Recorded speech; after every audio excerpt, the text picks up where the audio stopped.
Misalnya ada yang bilang bahwa Anies Baswedan seperti Imam Mahdi.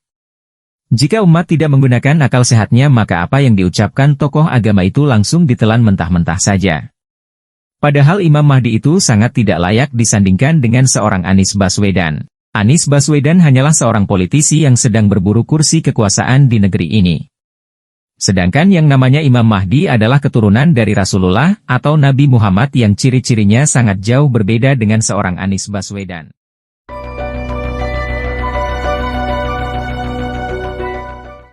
A'udzubillahi minasyaitonirrajim. Bismillahirrahmanirrahim. Allahumma sholli ala Sayyidina Muhammad wa ala ali Sayyidina Muhammad. Assalamualaikum warahmatullahi wabarakatuh. Agama adalah akal. Tak menggunakan akal, tak beragama. Begitulah pesan yang tertulis dan disematkan kepada Imam Ja'far Shadiq. Tanpa perlu meminta apakah ini hadis sahih atau bukan, jelas saja agama itu harus berakal karena yang memeluknya adalah manusia. Dan manusia yang membedakannya dengan binatang adalah akalnya. Maka jika ada manusia tanpa akal maka hati-hati, bisa jadi itu adalah hewan atau binatang. Manusia seringkali disebut sebagai hewan berpikir karena tubuh biologis manusia itu sama dengan hewan tetapi kemampuan berpikirnya adalah keistimewaan yang tidak dimiliki oleh hewan. Namun benarkah semua manusia yang beragama itu telah menggunakan akalnya? Kalau semua manusia berpikir dengan jernih dan tidak dikuasai oleh hawa nafsunya maka mungkin saja tidak akan pernah ada konflik di atas bumi ini. Kalau kita lihat perseteruan, perang, konflik berkepanjangan, hingga pertumpahan darah. Akar masalahnya adalah karena manusia itu lebih mengutamakan ego dirinya atau hawa nafsunya daripada mengutamakan akalnya atau logika berpikirnya dalam menyelesaikan setiap permasalahan. Dan manusia yang tidak menggunakan akal sehatnya untuk beragama akan mudah sekali menjadi objek penipuan. Maka jangan heran jika banyak umat yang mudah sekali digiring-giring untuk komoditas politik kekuasaan. Umat diajak berdemo dengan mengatasnamakan membela agama tetapi ternyata semua itu hanyalah kedok semata, yaitu untuk memanfaatkan umat dan menggerakkannya untuk menekan pihak yang menjadi lawan politiknya demi meraih kekuasaan. Tapi kalau sebaliknya, kalau umat itu berpikir dengan jernih dan sibuk menggali hasanah keilmuan atau sibuk mempelajari Al-Quran beserta makna-maknanya maka para pemburu kekuasaan akan kesulitan menemukan orang-orang bodoh untuk dijadikan komoditas politik mendapatkan kekuasaan. Tapi sayangnya, banyak orang yang mendapatkan kedudukan dalam bidang agama justru bermesraan dengan penguasa yang licik dan hanya mementingkan kekuasaan semata, bukan kepentingan umat atau kepentingan kehidupan beragama. Dan tokoh-tokoh agama itu telah mendahulukan ego dan nafsu dirinya daripada akal sehatnya sehingga mau menjual agamanya. Orang yang menggunakan akalnya dalam beragama tidak akan mudah terjerumus aksi pembodohan.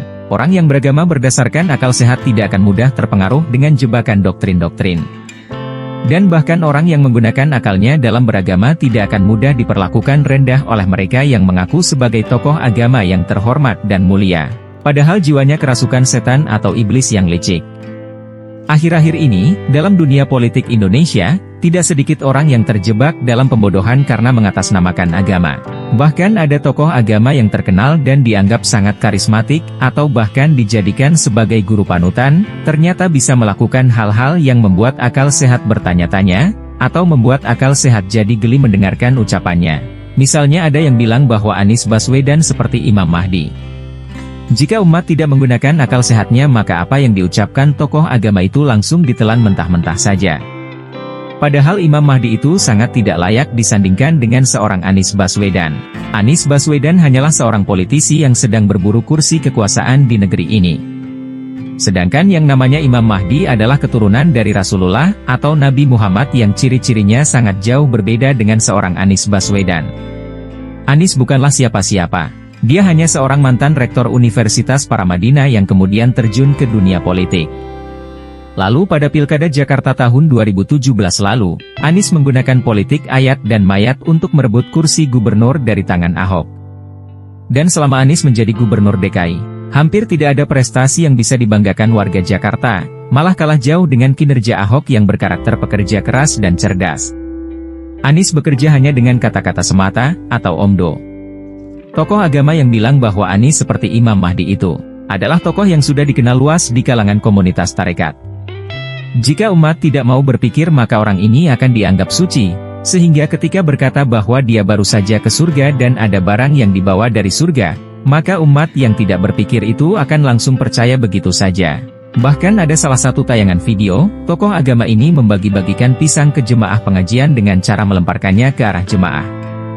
Seperti orang yang sedang berada di kebun binatang yang banyak monyetnya lalu melemparkan pisang ke arah monyet itu.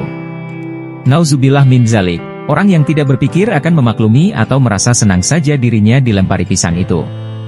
Tetapi sebaliknya, jika umat berpikir bahwa tokoh dari komunitas tarekat itu adalah manusia biasa juga dan bisa saja salah, maka umat ini akan memperhatikan sepak terjangnya dan berhati-hati mendengarkan ucapannya, atau tidak mudah terpengaruh, meskipun dikabarkan bahwa dia adalah orang sakti.